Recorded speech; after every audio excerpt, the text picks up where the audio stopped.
Buenas tardes, licenciada. Voy a hablar de las medidas de tendencia central y el boletín informativo. Voy a ser de las personas fallecidas por el COVID-19 y prácticamente el total de todas las cantidades, que es la media, de 1997 y se dividió por 24 y sale la media de 58.320 y descontando 11 y 11 de arriba a abajo, que queda la mitad de dos cantidades que son la mediana, que es 360 y 412 y se suma y sale la mediana de 772, que se divide a 2 y sale 386 y no hay moda.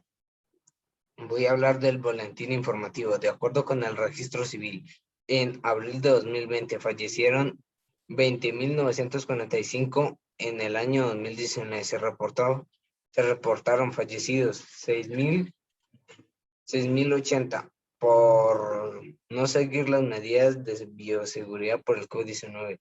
El año 2019, las muertes fueron de 5.755 y en el presente, hoy, hay 11.976 muertos. Por el alto índice de muertes, se recomienda no salir de casa y seguir las medidas de bioseguridad. Gracias. Esa fue mi presentación del proyecto.